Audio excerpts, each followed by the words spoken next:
Our next session will be with the founder of Economy for the Common Good. I'm thrilled to present to you Christian Felber.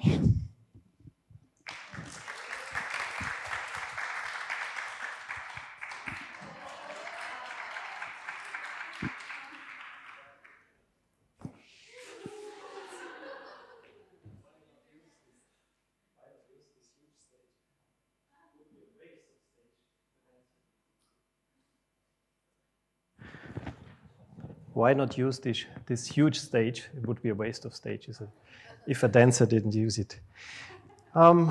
Maybe your belly is now digesting, so I start with something very a low threshold, and I pick up Erin's question, actually the question from the audience on the vision of mankind.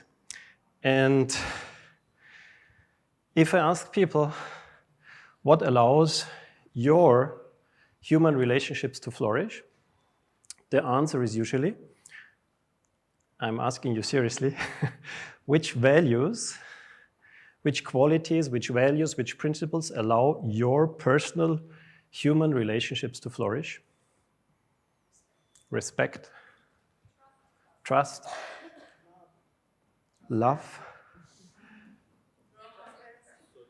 solidarity, transparency, honest connection, honesty, empathy, respect. I think we have them all. And this is truly global. No matter where I ask this, the answers are the same anywhere in the world. And our modest proposal is, why not building the economy on these relational values? Socio-psychologists call them relational values, and economists depict humans like this. And I think this is an error. This shouldn't be, because there is no scientific evidence behind this. These are mere assumptions. And my question to economists is, why don't you assume that instead? If it's just about assumptions, why not assuming this? Because if we assume this in order to be able to calculate our economic models, then the result is that. In the meaning that we do have a polycrisis, that's a matter of fact, and we are entering progressively into it. And thus the economy and the current economic model has a contribution to the polycrisis. And the answer is, yes, of course it does. But it's not black and white. The economy is also creating wealth. The economy is satisfying basic needs. The economy is contributing to high life quality, but at the same time, it's contributing to all these many problems.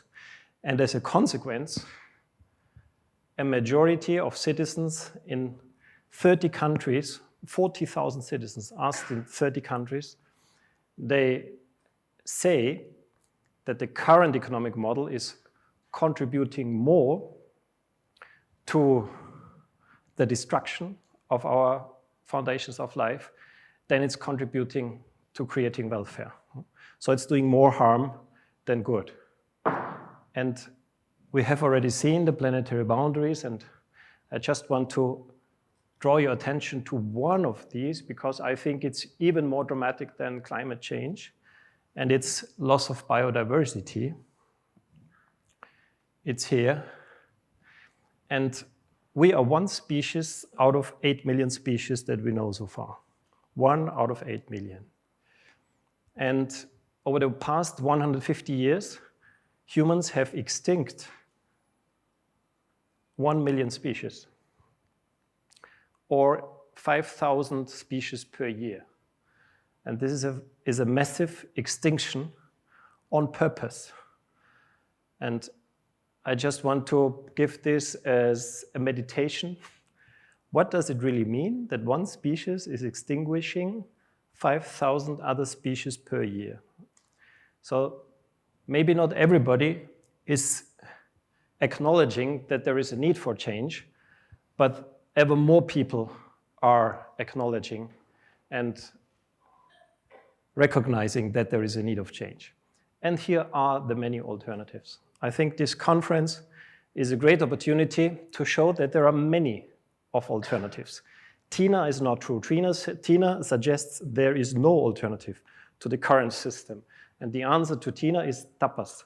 There are plenty of alternatives. And some of them are assembled here.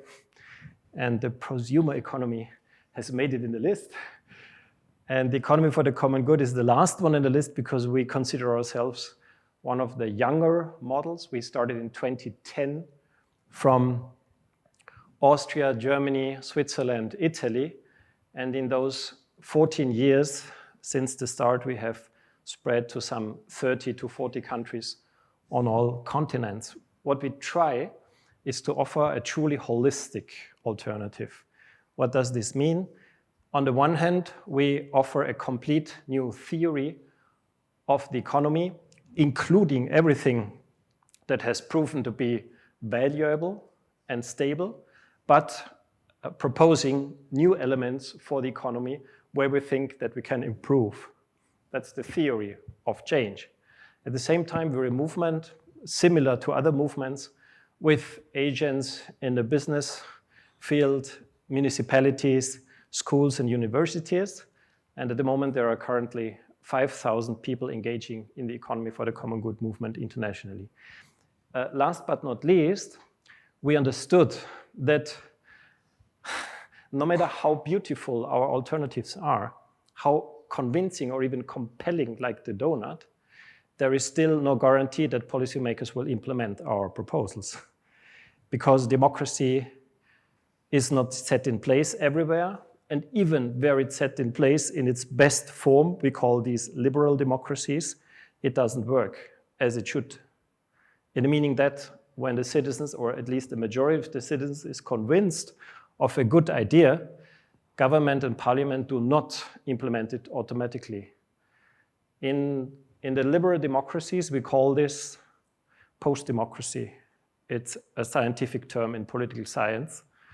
And as a solution to post-democracy, our proposal of the economy for the common good is sovereign democracy. And sovereign democracy would even be one step above a liberal democracy in the meaning that the people's wish really counts.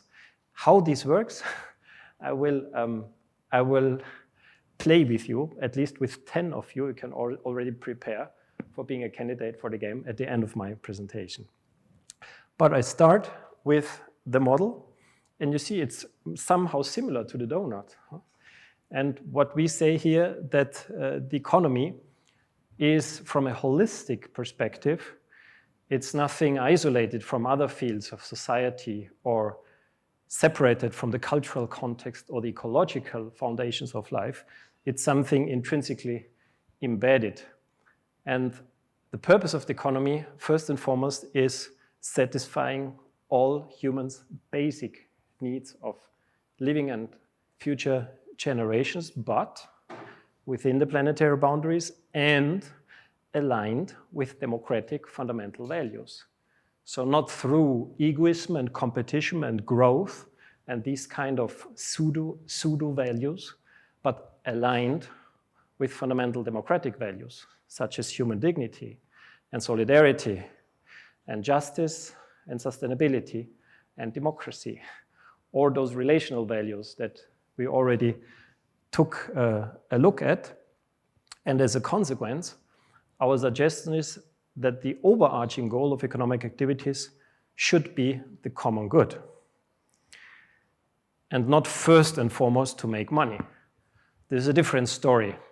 Vincent said that humans are animals of narratives, and here we see two different narratives. One narrative is the economy should be about money and profit and returns of investment in financial means, and a different story that we try to tell and that we are telling is that the economy should be first and foremost about the common good. Of course, the democratically defined common good, but about the common good. And that is our first criticism.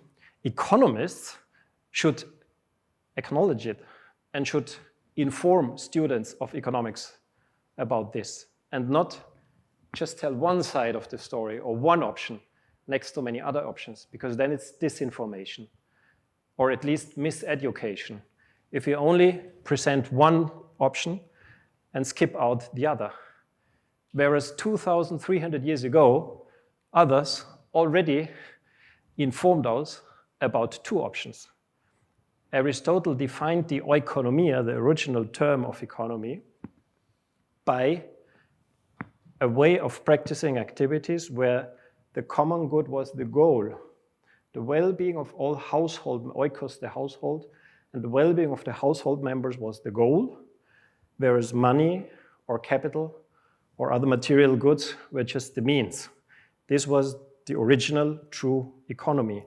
And if this relationship got inverted or perverted, if the means turned into the goals, then we had, instead of an oikonomia, a schematistike, which looks like this. You see, possible it is, but maybe not for everybody and for a long time. But it's the logical opposite of an economy. That's his point. That's his intellectual legacy. And economists who inform about the history of economic science should acknowledge it and inform students about these two opposite terms.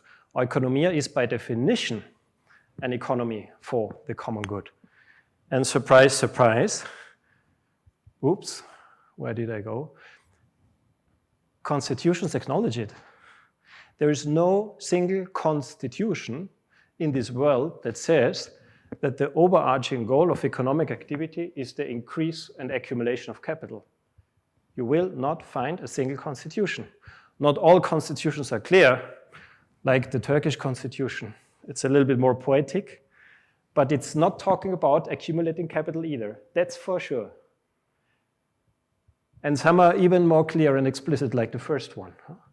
It's crystal clear what is the overarching goal of economic activities. And now comes the system error that is not revealed and told and shared by economic scientists.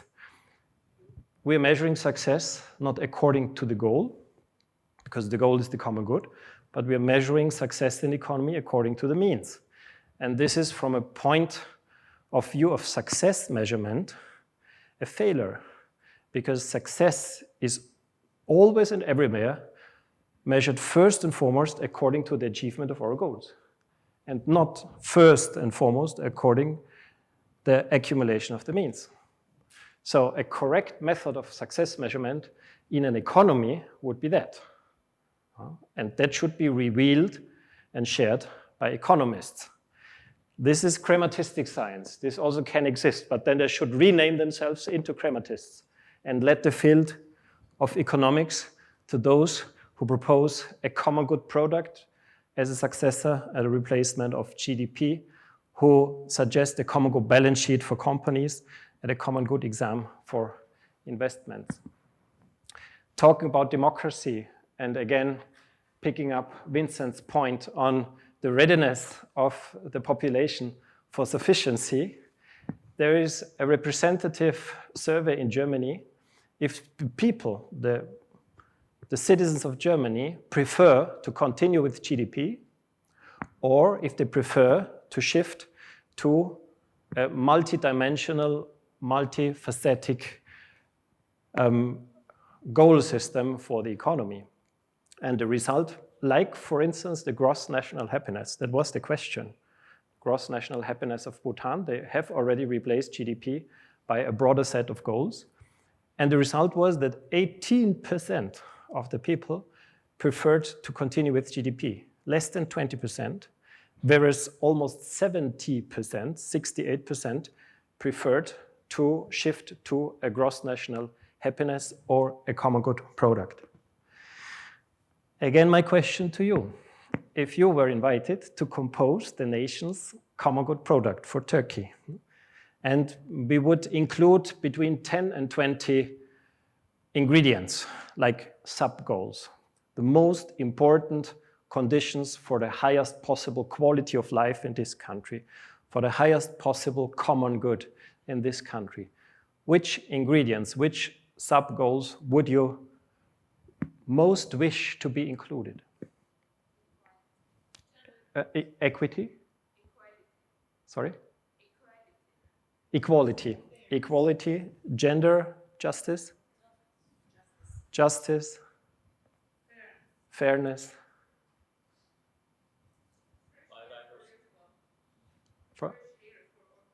Fresh air, a clean environment, clean air, biodiversity, access to healthcare and to education, control of corruption, freedom of corruption. Sure.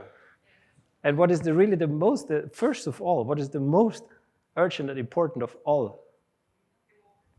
Freedom, democracy, security, food for all,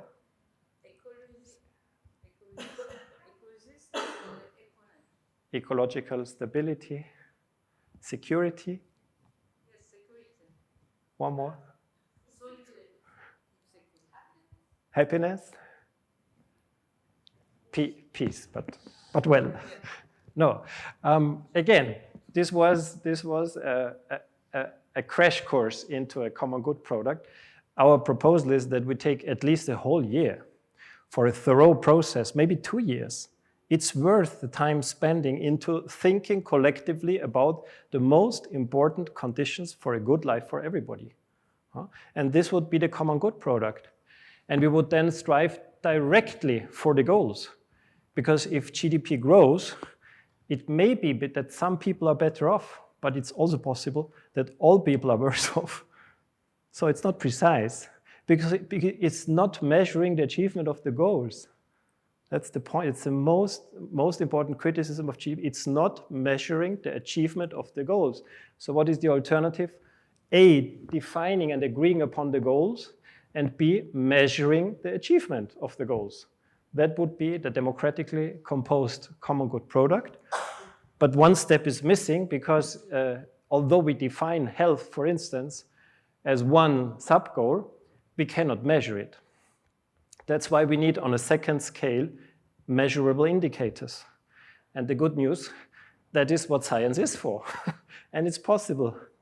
For instance, health was measured traditionally with life expectancy until a few years ago. No? So we have a measurable indicator of how consequently we achieve the goal of health. Today, there is a new indicator, because science is evolving constantly, and the new indicator is healthy years of life. Counting the healthy years of life in a population, we can measure to which degree it achieves its goal of health. And we can do this for all sub-goals, and then we can aggregate the results, and then we have one single number. And this is important to really be able to replace GDP. Otherwise, if we just have a nice set of 20 goals, this will not be able to replace GDP. But if you have one number, one aggregated number, one index, a common good index, then we will be able to replace GDP. And once we have this instrument on a macro level, then we can, on the meso and on the micro level, ask every company, and what's your contribution to the 10 to 20 sub-goals of the democratically defined common good product, to the common good ingredients. And as this exercise has not taken place in any country of the world, in no autocracy and in no democracy either, it hasn't taken place nowhere, but we are still envisioning it, we are still dreaming of it, and it will happen, we are fully sure. It's a less ambitious exercise than the Universal Declaration of Human Rights or overcoming racism. We are totally convinced of that, so it will be there. Just because it hasn't happened, we have created the instrument for companies on the meso level with the existing results of, again, democratic constitutions. These 5 values, human dignity, solidarity, justice, sustainability, and kind of more precisely putting democracy with transparency and co-determination, we looked them up in democratic constitutions. So we did not have to invent them.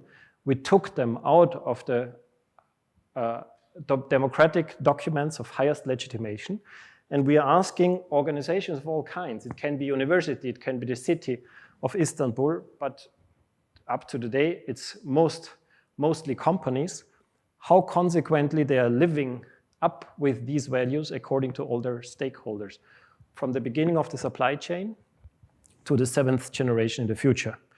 You might have heard about the 7 generations principle. It's from indigenous wisdom of North America in this case.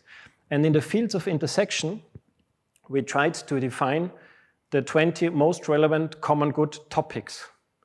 The topics are quite open. For instance, human dignity in the workplace. The UN SDGs call them decent working conditions, very similar. So the topic is opening up. And on the second level, we are pointing out aspects. We are pointing to security and health in the workplace, experience of meaning in the workplace, co-determination in the workplace, time flexibility, that humans are in the condition to also do other things than just working for markets, and diversity, to also include the disadvantaged. These are 5 aspects. And now comes the aspects and the level of achievement of the aspects, they are measured.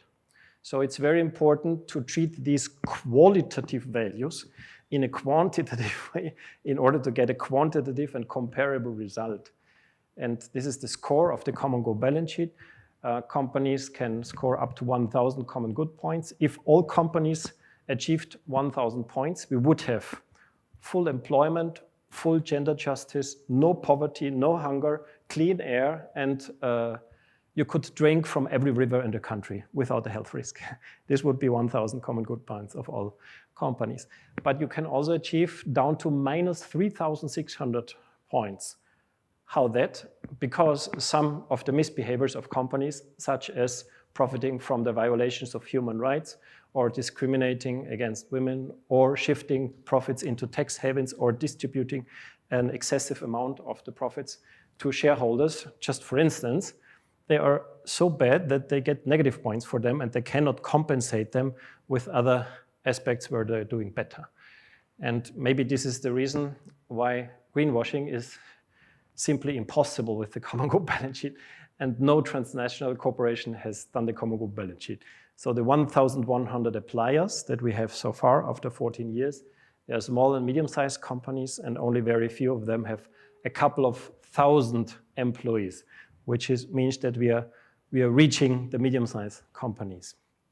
Okay, and now the label has just emerged this year, so you can scan the label, and from the label you come to the score of the Common Good balance sheet, and you can look up every aspect you're interested in. And we get full transparency, and we get even in the classical economic perspective, we are getting more transparent and thus more efficient markets. That's our contribution to more efficient markets. But more important than only creating transparency is also shifting incentives. Not creating, shifting incentives. What do I mean by that? Today, those companies that pay a fairer salary, that offer more social security, or that use the higher ecological standards, they have higher costs, higher market prices, and the competitive disadvantage in relation to other companies that do not respect these values, because they minimize costs, they have lower costs, lower market prices, and a competitive advantage. And this is exactly this perversion of that's the system error. And we would like to correct the system error, getting the products and services of the best doing companies in ethical terms lower than the prices of the products and services of companies that live at the cost of our future and the environment. And the good message is it's comparatively easily doable, linking the existing incentives. You can say everywhere where the state or the policymaker is touching private businesses or other organizations, using this leverage to positively incentivize the good doers and comparatively negatively incentivize those who are doing more harm. And in a drawing, It's still a market economy. We haven't talked about other areas of the economy yet, but talking about the market economy, it's still a market economy, but not a capitalistic market economy that is based on profit maximization, or at least profit orientation and competition, actually, towards common good creation and cooperation. And in this drawing, it's an alternative to both capitalism and socialism. It's actually something in between, and it's equidistant to both extreme. And I'm saying that because in debates on economic policy or economic orders, frequently a false dichotomy is created, which means that if you dare to criticize capitalism, they point at you and say, you're a socialist. Sorry, that's too simple. That's a false dichotomy, and there are many alternatives. Again, we see it. Okay, this is the main part of the content. There are 20 cornerstones that should be just inspirations for further discussions, just mentioning it, and maybe just pointing very briefly on 2 or 3 of them. This is the operationalization of a competitive, actually a counter-competitive market structure to a cooperative market structure, just to show that it's possible if you do it intelligently. We include other models and we build on other models. The donut builds on the planetary boundaries, and we build on the donut in the meaning that we are, on the one hand, caring about the social limit, but in this case now we are caring about the ecological limit, the social minimum and the ecological maximum. And why not introducing an ecological maximum that is the same for every human being? For all those who are kind of not using their legitimate part of the biospheric cake, if you want so, nothing would change for them. They could still behave in the same way as they're doing today. But others like Taylor Swift, who is over-consuming 8,000 times only with her private jet, because these are the numbers that we know, she would have to reduce by 8,000 times. She could do the same artistic activities that she's doing, no problem. She should have full freedom for her artistic life, but she should not be allowed to emit 10,000 times more than another human being. That is an idea you don't have to share, but it's an idea. And about international trade, to put it in one line, what we discuss tomorrow as fair trade should become the norm and not remain a niche. That's possible. All right, from there, we started 14 years ago with these visions, these long outstanding visions, and tried to implement at least parts of this holistic vision. And these are the numbers of the movement over the past 15 years. And we started with companies from all branches, and most of them small and medium-sized companies, as we already mentioned. In organic agriculture, first and foremost, through all handicrafts. And I would like to tell a very short story, adding to the examples of Arrange, which are quite similar, and I think it's more or less the same community of ethically oriented companies. But this company is assembling the whole value chain once a year on a round table. And it's concretely the bakers and the corn farmers from the region and the habitual clients and those who give the money and the owners of the company, the employees. And then in the critical moment, the owners of the company look at the eyes of the corn farmers of the region and ask them, which price do you need this year to have a good living? And there is a moment of silence and a deep breath. And then the corn farmers name a price. And this price has been paid over the past 25 years without further negotiations. And it works.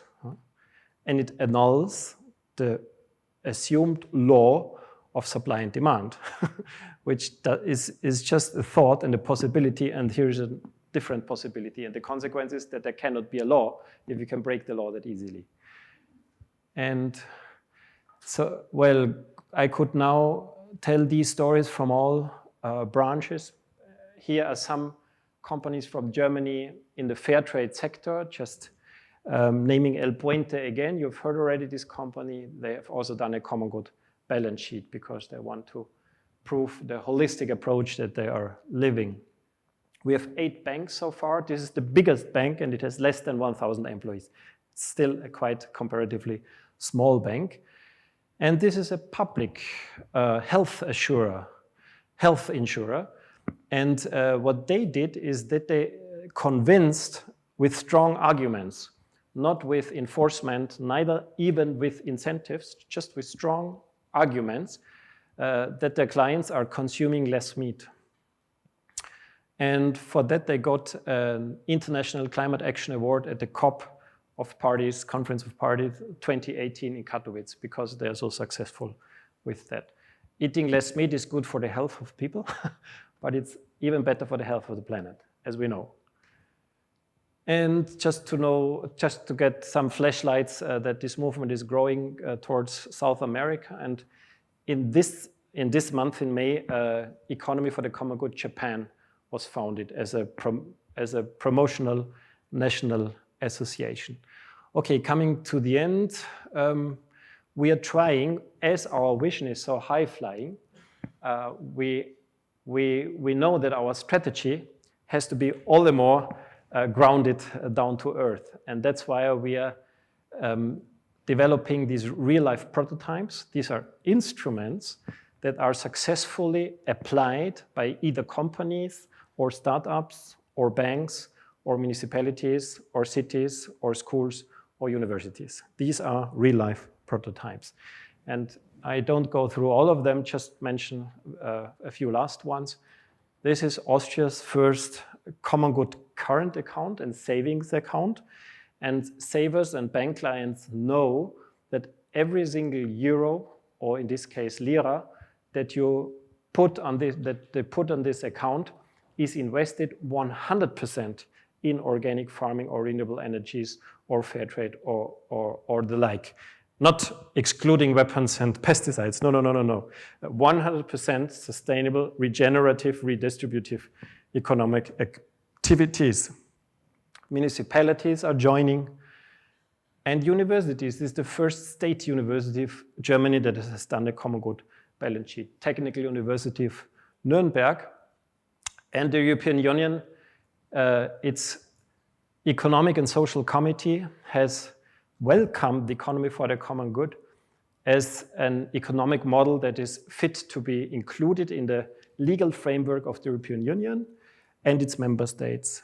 There was a voting in the plenary session with 350 members, and the result was that an 86% majority voted in favor of the economy for the common good.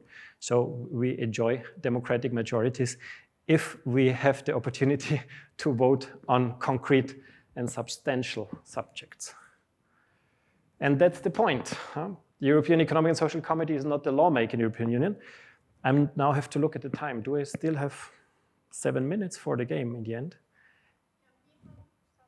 7 minutes, okay.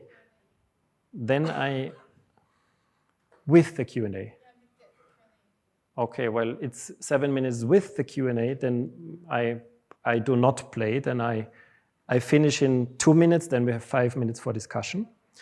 And the last point is that we are now experiencing that even if we have parliaments and governments in liberal democracies, they're not always deciding according to the will of the citizens. That is what's called post-democracy in political science. And that is why we're thinking of sovereign democracies, where one day, in some countries sooner, in other countries later, people will have the final word. There will be the parliament. It's a beloved institution. And there will be the government, and there will be the judiciary power, and there will be a further power, just in case parliament is not going to do what the huge majority of the citizens want them to do, like for what is happening. Like, for instance, this is the intervention of... Can I click this away? Just in the case, maybe how can we understand this intervention? It's back, yeah, trust, everything. Parliament is either not not acting in the will of the people, or just not getting active.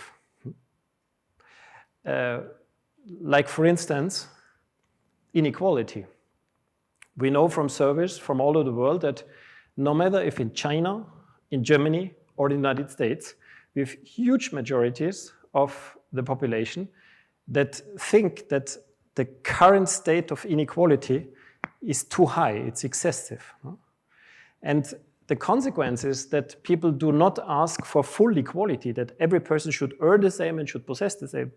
Hardly anybody is asking for that. But what people do ask for is to lower the degree of inequality in income, in private wealth, in inheritages, and in the size of companies and banks.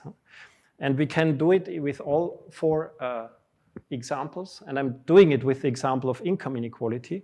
If you ask people, where should we limit the highest incomes in relation to the lowest incomes, guessing that with the lowest income, with the minimum wage, you can already cover all your basic needs, then people usually propose maybe 5 times more, maybe 7 times more, maybe 10, 12, 15, or 20 times more.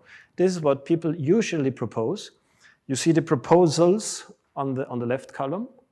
These are the proposals. Sometimes they propose 10,000 times. And now comes, if you allow people to vote on all proposals, but not expressing your hooray, your yes, your affirmation, but expressing your resistance against all proposals, and letting that proposal that generates the least resistance in the overall population be the winning proposal, then most frequently the winning proposal is here it's even factor 5, but usually it's factor 10. I have 500 examples. Here again it's 5, here again it's factor 10. And what happens is you get this fantastic curve. It's a mathematical curve at the end of my talk. And the mathematical curve is the curve of resistance. Here at the beginning with very low inequality. This is inequality. At the beginning we can call it socialism because everybody's earning the same. We have high resistance. Then the resistance is going down towards 5 times or 10 times, and then it's going up again. And we can call it capitalism.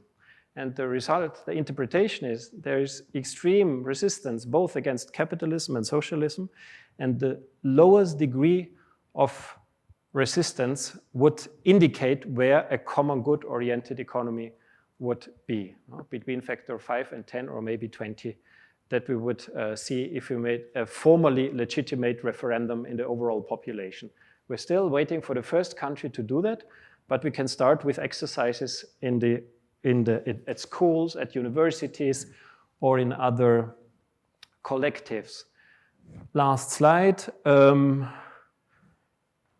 This is what people vote usually on, and this is the state of the art. 600 times in Switzerland, 1,200 times in Austria, and 360,000 times in the United States. So this kind of sovereign democracy would really make a difference. You can be sure of that. Okay, that's it. You're welcome to join the movement or to create the Turkish chapter. As far as I'm aware, there is no Turkish chapter yet, but you're more than welcome to create it. And if you're deeply interested, you can join our own scientific conference, which is next week. Maybe it's a bit on short time, this notice. But you can look at the website and see how these future fit economic models are invited to converge and to collaborate. That's the spirit of our conference. Thank you very much for your attention.